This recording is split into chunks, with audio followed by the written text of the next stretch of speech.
ஐடியில் வேலை பார்த்துட்டு இருக்க நீங்கள் உங்களோட ஸ்கில்ஸ் அப்கிரேட் பண்ண இப்போ ஒரு சூப்பரான ஆப்பர்ச்சுனிட்டி. அட ஐடி மட்டும் இல்லை, நீங்கள் எந்த டொமைனில் இருந்தாலும் இப்போது இப்படிங்கிறதுக்குள்ளே ஐடிக்கு ஷிஃப்ட் ஆயிடலாம். இண்டஸ்ட்ரியல் எக்ஸ்பர்ட்ஸ், ஐடி ப்ரொஃபஷனல்ஸ் இவங்க எல்லாரும் சொல்லித்தராங்க. 100% பிளேஸ்மெண்ட் அசிஸ்டன்ஸ், 600+ கம்பெனிஸ் கூட டைப். இன்டர்வியூஸை நீங்கள் எப்படி அட்டன் பண்ணணுங்கிறதுக்கான பெஸ்ட் ட்ரைனிங்கும் தராங்க. அரியர் வச்சிருந்தாலும் பிரச்சனை இல்லை.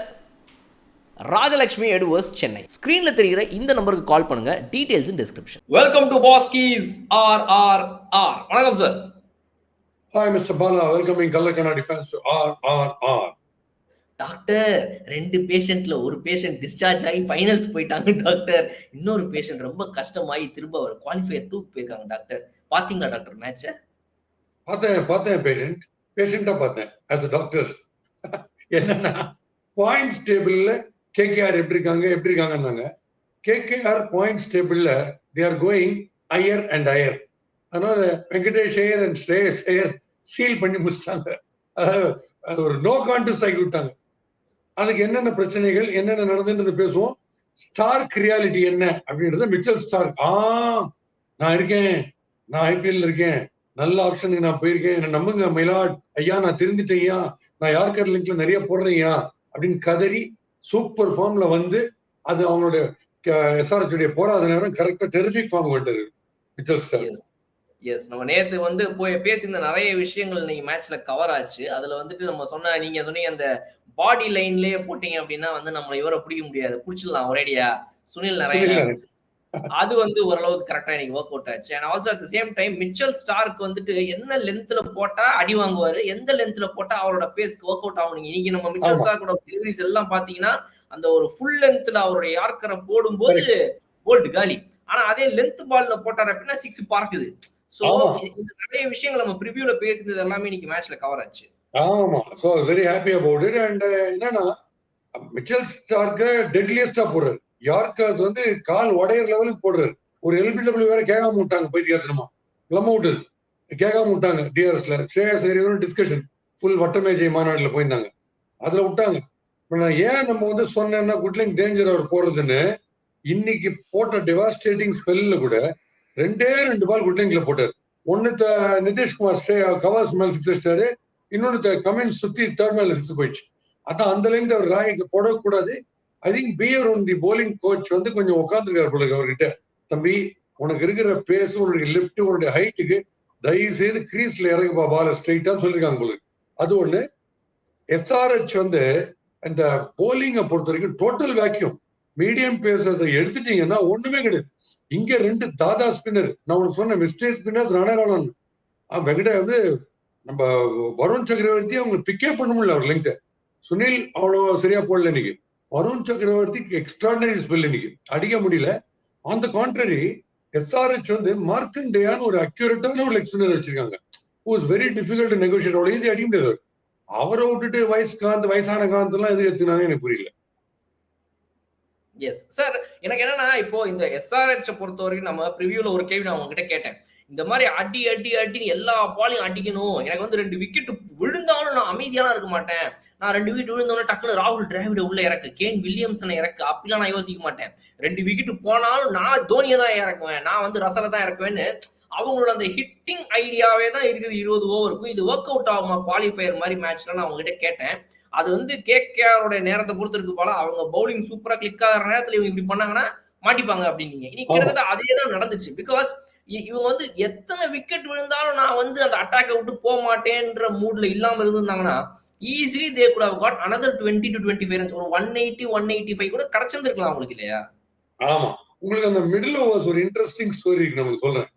இப்போ டு ஸ்டார்ட் மிச்சல் ஸ்டார்க் நல்லா டென்ட் கிரியேட் பண்ணிட்டாரு, பேட்டிங் ஒரு வழி பண்ணிட்டாரு, ஹெட் அம்ஸ்டாரு அப்படின்னு இருக்கும்போது, நிதிஷ்குமார் அம்ஸ்டாரு இந்த எல்லாம் பண்ணிட்டு இருக்கும்போது 40-4 வந்த ஸ்டேஜ்ல இவர் ஸ்ரேயஸ் ஐயர் வந்து அப்ப 40-4 சுனில் நாராயணன் எடுத்துறாரு விக்கெட் எடுக்கிறது.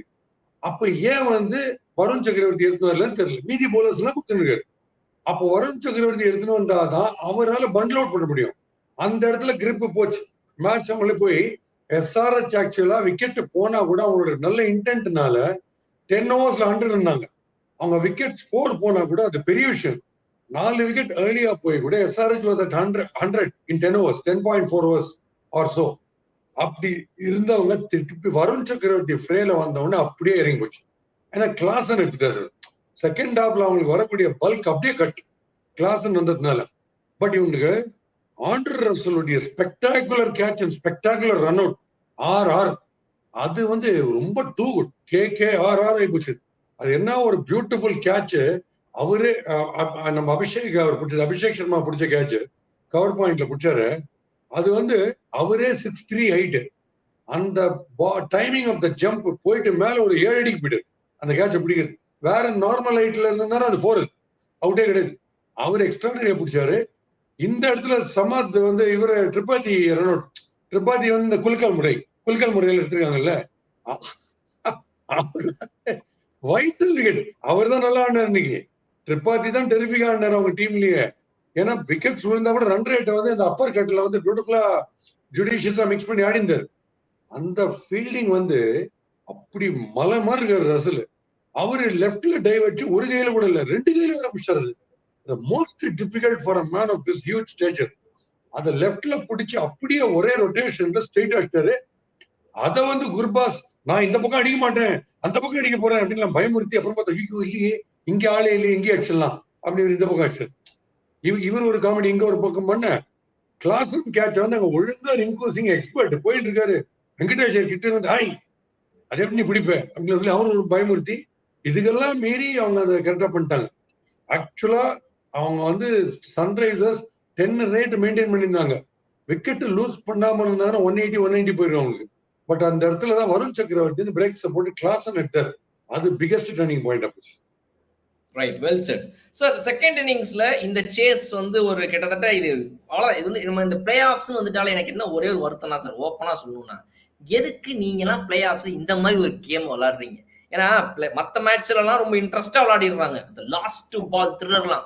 ஆனா குவாலிஃபயர்னு வந்துட்டாலே மட்டும் இந்த பிளே ஆஃப்ஸ் வந்துட்டா மட்டும் 4 மேட்ச்ல மினிமம் 2 மேட்ச் இந்த மாதிரி சொதப்பல் மொக்க ஒன் சைடட் மேட்ச்ங்கிறது வந்து கன்ஃபார்மாவே இருந்துருது. அதுவும் அந்த ஃபர்ஸ்ட் பேட்டிங் பண்றவங்க இந்த மாதிரி ஒரு பேட்டிங்கை பண்ணிட்டாங்கனாலே அதுலயே வந்து ஒரு குவாலிஃபயரை பாக்குற ஒரு இன்ட்ரெஸ்டே போயிருது இல்லையா சார்? அதை பத்தி நீங்க என்ன நினைக்கிறீங்க? ஆமா, பிளே ஆஃப்ல இது ஏன் ஆச்சுன்றது நான் சைக்கலாஜிக்கலா பாத்தீங்கன்னா, டிராவிஸ் ஹெட் பிளே ஆஃப் பண்ணோம்னா டிராவிஸ் ஹெட் ஒரு 60 ரன் ரெடி, எல்லாம் ரெடி, எல்லாம் ஆப்போனன்ட்ஸ்ல ரெடி, எல்லாரும் கோச்சஸ் ரெடி, கிரவுட் ரெடி, எல்லாம் ரெடி. பட் அந்த பால் வந்து ஸ்டார்க் போட்ட ஒரு பால் இருக்கு, அது வந்து டெஸ்ட் மேட்ச்ல ஆஸ்திரேலியால போடக்கூடிய பெஸ்ட் டெலிவரி. அவர் ஆர்சிபி கார்டு போது போட்டிருந்த ஒரு லைன் லெங்க் அது மூவ் ஆகி ஓவர் த பால் ஆட்டாரு. கிட்ட உடம்பு கிட்ட வச்சு over the ball Aadi beaten by movement.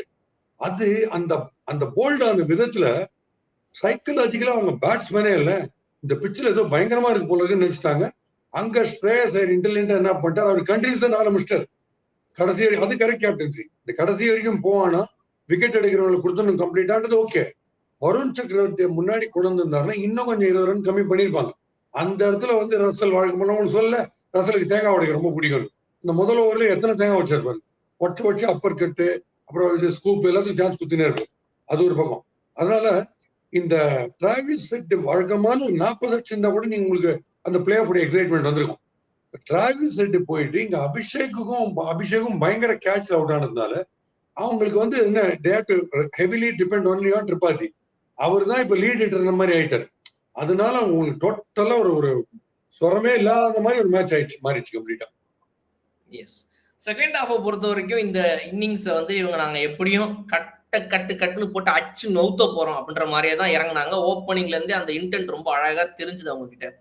But வேற ஏதாவது பண்ணி எஸ்ஆர்எச் உடைய பவுலர்ஸ் இன்னும் கொஞ்சம் ஸ்டார்டிங்லயே வந்து ஏதாவது ஒரு introducing this bowler, introducing that பவுலர்னு அந்த ஒரு 6 ஓவர் பவர் பிளேக்குள்ள இன்னொரு ஒரு மேஜர் இம்பாக்ட் ஏதாவது பண்ணி கிரியேட் பண்ணியிருக்க முடியும் நீங்க நினைக்கிறீங்களா? இல்ல, இட்ஸ் ஒன்லி அபவுட் நட்ராஜன்ஸ் யார்கர்ஸ். வேற புவனேஸ்வர் பியூட்டிஃபுல்லா போட்டாரு. அந்த கிளைம் பண்ண ஒரு 2 எல்பிடபிள்யூ கிடைக்கல, க்ளோஸா போச்சு. அதெல்லாம் கிடைச்சதுல கொஞ்சம் மாதிரி இருக்கலாம் மேட்ச். புவனேஸ்வர் பிரில்லியண்டா போட்டாரு. நட்ராஜ் வந்து யார்கர்ஸ் விக்கெட் டேக்கிங் தான், இட்ஸ் அபவுட் விக்கெட் டேக்கிங். பெருசா விக்கெட் எடுக்கல. அதனால முதல்ல அவங்களுக்கு நல்லா வந்துச்சு, ஃபாஸ்டா 11-12 வந்துச்சு ஒரு 4-5 ஓவர்ல. அப்புறம் இவங்க ஸ்பின்னுக்கு வந்து ரொம்ப பெரிய வேக்யூம்னு தெரியுது டீம்ல. ஆர்சிபி உடைய ஸ்பின் எவ்வளவு வீக். இப்ப ஸ்வப்னில் சிங் ஓரளவுக்கு போறதால ஓகே. அவங்க ஸ்பின் டிபார்ட்மெண்ட் எவ்வளவு வீக்கோ அதை விட வீக் இவங்களுக்கு. இவங்களோட மீடியம் பேசர்ஸ் தோத்தா ஓவர் மேட்ச். இவங்க அந்த ஸ்லோ பவுன்சர் போடுறாங்களே அதை கவுண்டர் பண்ணி அடிச்சிட்டாங்கன்னா இன்னைக்கு நீங்க பாருங்க, கிளைம் பார போல் நான் உங்களுக்கு சொல்லல, பேக் ஃபுட்ல அடிக்கிற சிக்ஸஸ் வந்து ரொம்ப பெரிய விஷயம். வெங்கடேஷ் ஐயர்லாம் கண்ணாப்பணம் வச்சிட்டாரு. இந்த பவுன்ஸ் பண்ற போல எல்லாத்தையும் மிட்டிக்கிட்ட எல்லாம் கிரௌடு உள்ள, ஸ்ரேயஸ் ஐயர் அடிக்கிறதுக்கெல்லாம் கிரௌடு உள்ள. இவங்க 2 பேரும் தப்பி தவறி கூட கொஞ்சம் தள்ளி கிளீனா ஆட வேணாம், இந்த மொமெண்டம் அப்படியே மெயின்டைன் பண்ணி தூக்கின்னு போயிடலாம். 11 இருக்கிறத 14-15 போய் கிளீனா ஒரு 6 overs பரஸ்டாங்க. அவங்க எங்கேயுமே டிராப்பே ஆகல. அந்த ஃபர்ஸ்ட் பால் ஸ்ரேயஸ் ஐயரோட இன்டென்ட் டாப் டாமினேட்டே பண்ண விடக்கூடாது போலர்ன்றது. அதனாலதான் சொன்னேன், மார்க்கண்டேயா மாதிரி ஒரு அக்யூரேட் லெக் ஸ்பின்னர் இருந்தா கூட கொஞ்சம் பிரேக்ஸ் சப்ளை பண்ணிருக்க முடியும். அந்த வயஸ்காந்த் அவருக்குலாம் ரொம்ப ஜாலியா அப்படி நெட்ஸ்ல போடுற மாதிரி, நெட்ஸ் இல்லையே தவிர நெட்ல போடுற போலிங்க தான் போடுறாரு. அவர் ஜாலியா போட்டு போயிருக்காரு ஒரு பட்டி. சார் பேட் கமின்ஸ் அவருடைய கேப்டன்சில எல்லா இடத்துலயும் பாத்தீங்க அப்படின்னா ஏதாவது ஒரு இம்பாக்ட் கிரியேட் பண்ணி டக்குன்னு மேட்சை வந்து டேர்ன் அரவுண்ட் பண்ணுவார் அவரு. இன்னைக்கு அவருடைய பெஸ்டா பாத்தீங்க அப்படின்னா பேட்டிங்ல அவரால பண்ண முடிஞ்சதை பண்ணாரு. பிகாஸ் எங்கெங்கெல்லாம் வந்து பேட்டிங்ல வந்து அவங்களோட டீம் ஸ்கோர் ஒரு 125-130 இருக்குதோ அது அட்லீஸ்ட் ஒரு another 20 to 30 ரன்ஸ் எக்ஸ்டெண்ட் பண்றதுக்கு இந்த சீசன் முழுக்க அவருடைய பேட்டிங் பண்ணிருந்தாரு. Today that innings was actually a bit helping for the team இல்லையா? ஆமாமா, கிளாசனுடைய இன்னிங்ஸ், இவருடைய innings vital. Tripathi very very vital first ஆனது. கிளாசனும் பிரில்லியன்ட் ஆனாரு. பட் அதான் சொல்றேன், அந்த ஆர்க்கு உங்களுக்கு அவ்வளவு ஈஸி. நேற்று நம்ம பேசணும், உங்களுக்கு அவ்வளவு ஈஸியா எப்பேற்பட்ட ஜெயண்ட் ஹிட்டரையும் அந்த ஆர்க் அவ்வளவு ஈஸியா அந்த ஸ்லாட்ல கொடுக்க மாட்டார் வருண் சக்கரவர்த்தின்னு சொன்னோம். இன்னைக்கு அதே மாதிரி எடுத்தாரு பாருங்க அந்த மிட் விக்கெட்ல, அதை எடுத்தாரு. சுனில் நாராயண் சரியா போடாமையே அவங்க இவ்வளவு வந்திருக்காங்க. சரியா போட்டு இன்னும் கம்மியா இருந்திருக்கும். Sunil Narayan not at is best இன்னைக்கு, பட் ஃபார் தட் போல்டு இல்ல, அந்த ஒரு போல்டு ஒன்று பியூட்டிஃபுல்லா எடுத்தாரு பாருங்க கேப்ல. அதை தவிர Sunil Narayana on the rise வந்துட்டு ஸ்ட்ரெயிட்ல ஒரு 3 6 இன்னைக்கு. அதான் எனக்கு சர்ப்ரைஸ். அந்த மாதிரி ஒரு எலிவேஷன் அவர் கொடுக்கவே மாட்டார் சுனில் நாராயண்.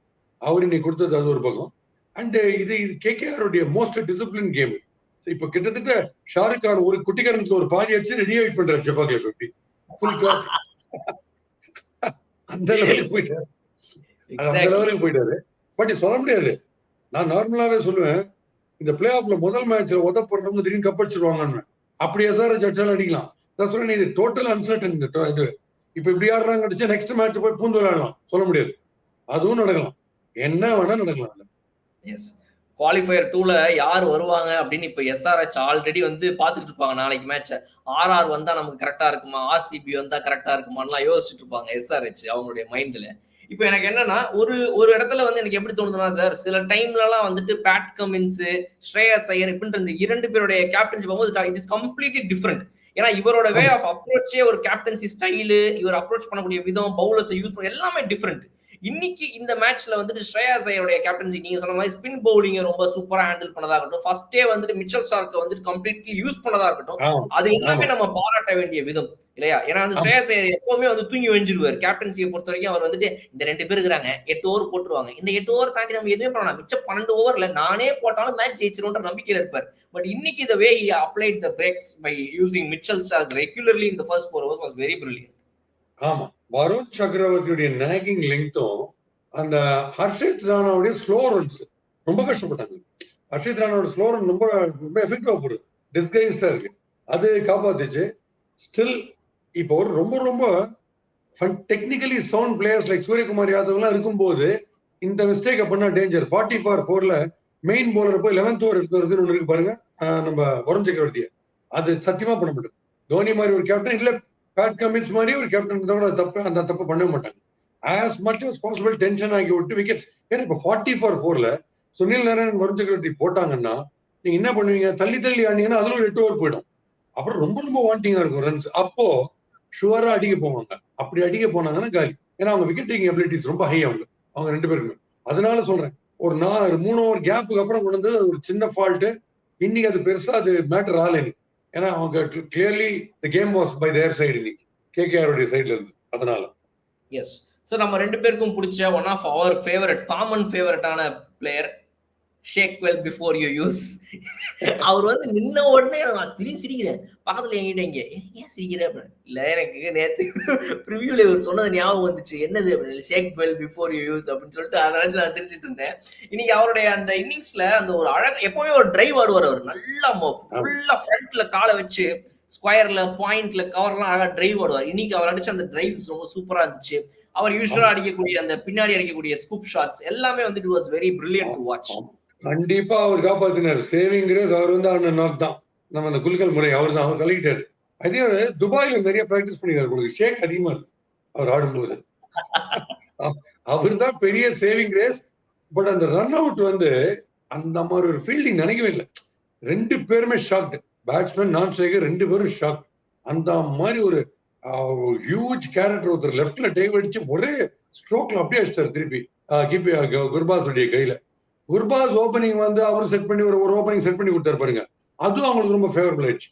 டக்குடி அவங்க எல்லாம் நீ என்ன கார்னர் பண்ண ட்ரை பண்ணினா மிஞ்சி போனா உன்னை 1-2 பால் அலோ பண்ணுவேன். அடுத்த பால் நான் ஏறி உனக்கு துவம்சம் பண்றாது. மிஸ் டைம் நீ கிட்ட வச்சிருக்கேன். நான் அந்த இன்டென்ட் போகணுன்றேன். சிஎஸ்கேல போகணும். அது வெங்கடேஷ் ஐயருக்கு இருக்கு. ஏர்லியா வரும்போது நீ என்ன வேணா டாமினேட் பண்ணு. பட் நான் இறங்கி தான் அடிப்பேன். நான் திருப்பி பார்த்தீங்கன்னா நிதிஷ்குமார் ரெட்டிக்கு இருக்கு. அவர் நீங்க சர்ப்ரைஸ் அவுட் ஆனது. அந்த ஸ்டார்க்கோட பவுன்சர்ல இப்படி அவுட் ஆனது.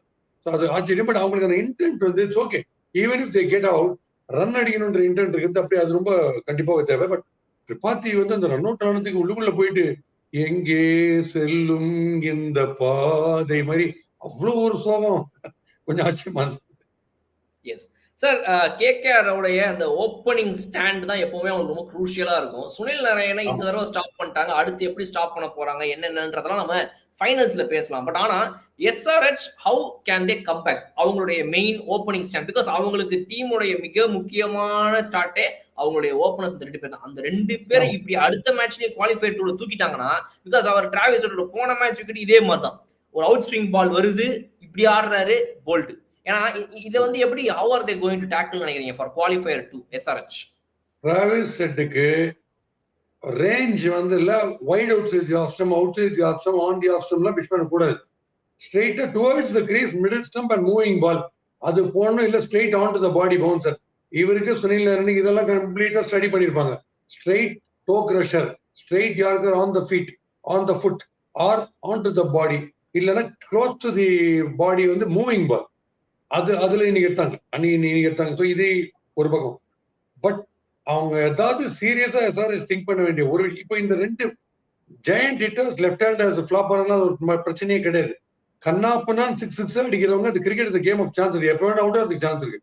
அது திருப்பி எல்லாம் ஒருத்தர் பவுன்ஸ் பேக் பண்ண கூட அவங்களுக்கு வந்து ஒரு ஸ்கோர், அது ப்ராப்ளம் கிடையாது. ஆனா ஸ்பின் ஏரியால அவங்க அந்த மார்க்கண்டே உள்ள கொண்டு வந்தவங்க.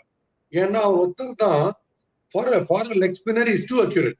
Weather is turning or not is very very accurate. அதாவது ஒரிஜினலா பிஷ்னாய் போட்டு இருந்த ஒரு அக்யூரசி அவருக்கு இருக்கு. அவர் ஏன் அவரை அந்த அந்த ஃப்ரேசர் யாரோ ஒரு 3-4 6 அடிச்சார். அதுல ஒண்ணு பயந்து அவர் கொண்டே வர பண்றாங்க லைன் உள்ள. அது தப்பு.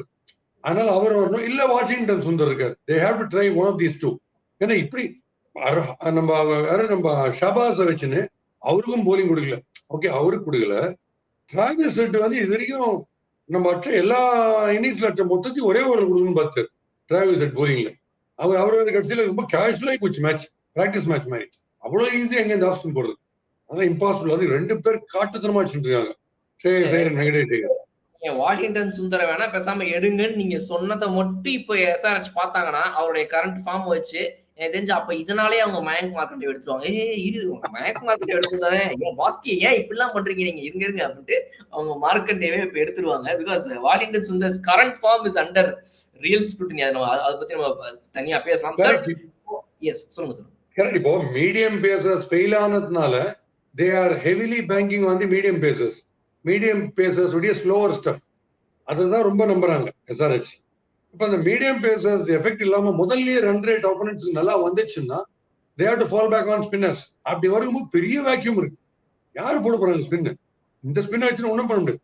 ஸோ அவங்க மீடியம் பேசர்ஸ் கிளிக் ஆகினே இருக்கணும். நட்ராஜனும் கம்மின்ஸும் புவனேஸ்வர் குமாரும் கிளிக் ஆகிட்டே இருக்கணும் போலிங்ல. They have to contain, they have to take wickets. அது ரொம்ப பெரிய பர்டன் நான் இந்தியன் விக்கெட்ஸ் அந்த மாதிரி பேங்க் பண்றது. Right sir. இப்ப சென்னைக்கு வரனால கண்டிப்பா மயங்க் மார்க்கண்டே இந்த மேட்ச் யோசிக்காம எடுக்கணும் இல்லையா குவாலிஃபயர் 2 பொறுத்த வரைக்கும். பிகாஸ் சென்னையில மயங்க் மார்க்கண்டே ஒரு நல்ல ஸ்பின்னர், அவரோட வேற என்ன பெட்டர் ஆப்ஷன் இருந்துற போகுது அவங்களுக்கு. ஆமா, அதர்வைஸ் மீடியம் பேஸ்லாம் அவங்களுக்கு பக்கா. அவங்க கொஞ்சம் ஸ்விங்கிங்ல வந்து அவங்களோட மீடியம் பேஸ் பக்கா. அவங்களுடைய ஓப்பனிங் அடிப்பாங்கன்ற நம்பிக்கை எனக்கு ஷூரா இருக்கு. அந்த 2 பேருக்கு ஃபெயில் ஆகிறது வந்து லா ஆஃப் ஆவரேஜஸ் தான். அது என்ன ஒண்ணும் பண்ண முடியாது. இந்த மேட்ச் தான் 2 பேரும் அவுட் ஆயிட்டாங்க. 2 பேரும் சப்போஸ் ரசல் இல்லாம ஒரு ஃபீல்டர் அங்க இருந்ததுனால பறந்துருக்கும். அபிஷேக் வச்சிருப்பாரு. டிராவிஸ் ஹெட்டுக்கு அன்பார்ச்சுனேட்லி மோஸ்ட் அன்பிளேபிள் டெலிவரி வந்துச்சு. மிச்சல் ஸ்டார்க் இது வரைக்கும் இந்த ஹோல் சீசன்ல பல யாகங்கள் பண்ணி எப்படியாவது நான் ஒரு மனுஷன்னு ப்ரூவ் பண்ணணும், நான் வேற எல்லாரையும் தான் அடிக்கிறாங்க, என்னையும் தான் அடிக்கிறாங்க அப்படின்னு நான் அழுதுட்டேன். பாஸ்கி வேற கிண்டல் பண்ணிட்டாரு, கலாய்ச்சிட்டாரு. இன்னைக்கு நான் போடுற டெலிவரி ஆஃப் தி ஐபிஎல் இருக்கணும்னு சொல்லிட்டு போட்ட ஒரு பால் அது அன்பார்ச்சுனேட்லி டிராவிஸ் ஹெட்டுக்கு கால் நவுத்துக்கு முன்னாடி இப்படி வந்துச்சு, பிளேட் ஓவர் த பால். அதை அவர் நினைச்சு பார்த்துருக்க மாட்டார் அப்படி ஒரு பால் வரும் முதல்ல. அதனால அது மாறிச்சு. மற்றபடி இதெல்லாம் அப்படியே கூட டோட்டலா மாறும் பாஸ், அதெல்லாம் நம்ம சொல்ல முடியும். Right let's wait and watch. So final thing, Shreyas Iyer கடைசியா ஒரு வழியா இந்த மாதிரி ஹையர் ஸ்ட்ரைக் ரேட்ல ஒரு இன்னிங்ஸ் இந்த சீசன்ல ஆட்டாரு. ஏன்னா இந்த மாதிரி ஒரு 20-25 பால்க்கு மேல ஃபேஸ் பண்ணி இவ்வளவு ஹையர் ஸ்ட்ரைக் ரேட்ல இந்த சீசன்ல அவர் ஆடினதுங்கிறது வந்துட்டு மிகப்பெரிய பிரச்சனையாவே இருந்துச்சு. பிகாஸ் T20 வேர்ல்டு கப் அது இதுன்னு எல்லாரும் எங்கெங்கேயோ பேசிட்டு இருக்காங்க. ஆனா ஸ்ரேயஸ் ஐயர்ன்ற ஒருத்தர் சம்பந்தமே இல்லாம அவருடைய ஒரு பெரிய ஒரு ஸ்லோவர் இன்னிங்ஸ் ஆடிட்டே இருந்தார் இந்த சீசன் ஃபுல்லா. இன்னைக்கு அவர் ஆடினது ஓரளவு கொஞ்சம் அக்செப்டபிளா இருந்துச்சு நான் நினைக்கிறேன் ஒரு T20 format IPL. See, but he will try. He may be slow, but he will never get bogged down totally. He will try. இறங்கி அடிப்பாரு, மிஸ் ஆகும், மிஸ் டைம் ஆகும், பட் ட்ரை பண்ணினே இருப்பார். நீங்க வேர்ல்ட் கப் நம்ம ஆடணுமே, இந்த எல்லா மேட்ச் முன்னாடியே வந்தோமே, அப்ப நீங்க பாத்தீங்கன்னா குறுக வந்து கனாபனா அடிச்சுவார். இவருடைய ஷார்ட் பிட் ஸ்டஃப்க்கு இவர் கொஞ்சம் ஒரு மாதிரி சசப்டபிள் வல்லரபிள்னு தெரியறதுக்கு முன்னாடி ஒரு 4 4 அடிச்சுவார். அந்த டைப்ல தான் இன்னைக்கு ஆடினார். Because it doesn't allow you to even think what is weaknesses. அந்த மாதிரி ஆடிடுறாரு எப்பயுமே நான் பாக்குறேன். இன்னைக்கு இன்டென்ட் வாஸ் பெர்ஃபெக்ட், கரெக்டா ஆடினாரு. ரைட், பார்க்கலாம் சார் நாளைக்கு எலிமினேட்டர். இந்த குவாலிஃபயர் ஒன்ன வந்து அவ்வளவு இன்ட்ரெஸ்டிங்கா இந்த இந்தியா முழுக்க இருக்கிற எத்தனை ஸ்டேட்ல எத்தனை ஊர்ல எத்தனை பேர் யார் யார் பார்த்திருப்பாங்க எனக்கு தெரியல. பட் எலிமினேட்டருடைய வியூவர்ஷிப் நீங்க எடுத்து பாத்தீங்க அப்படின்னா சென்னையில இருந்து நிறைய வியூவர்ஷிப் இருக்கும்னு நினைக்கிறேன். பிகாஸ் சென்னை வாங்கின அடிக்கு இந்த ஆர்சிபி என்ன ஆகுதுன்னு பாக்குறதுக்காகவே சென்னை ரசிகர்கள் நிறைய பேர் இந்த எலிமினேட்டர் பார்த்துட்டு இருப்பாங்க. அந்த மேட்சோடைய சின்ன ப்ரிவியூ ஒண்ண நம்ம அடுத்த வீடியோல டெஃபினட்டா பேசுவோம். The viewers will be waiting to watch that. Yeah, sure. Right. Okay, sir. Any other points to add about this match, sir? No, almost இது வந்து தான் நம்ம கிட்டத்தட்ட எதிர்பார்த்தது. KKR has got a net, and if it is going to support bowling na clear KKR edge, but it's full of runs na ரெண்டு பேருக்கு equal chance இன்னும். இது அங்கங்க கொஞ்சம் bowling ஹெல்ப் ஆகுது, கொஞ்சம் பேட்டிங் வருது, but not a very difficult pitch to bat either. அப்படி இருந்தது. இந்த ரெண்டு ஸ்பின்னர்ஸ்ல வருண் சக்கரவர்த்தி did the damage. Second half ஏன் சொல்றேன்னா 10th over ஸ்டேஜ்ல in spite of losing 4 wickets, SRH was at enjoying a very good run rate. 10 per over வச்சிருந்தாங்க. அது ரொம்ப பெரிய விஷயம். அந்த இடத்துல வருண் சக்கரவர்த்தி வந்து பிரேக்ஸ் அப்ளை பண்ணி விட்டதுல போச்சு, கொலாப்ஸ் ஆகி போச்சு. கிளாசன் போனதுனால ரன்னே வரல. இதான் விஷயம். Anyway, but anything can happen. Excitement is always a mystery. அது எப்படி வருதுன்றது புரியவே புரியாது. We'll wait and see, and again we'll meet on RRR.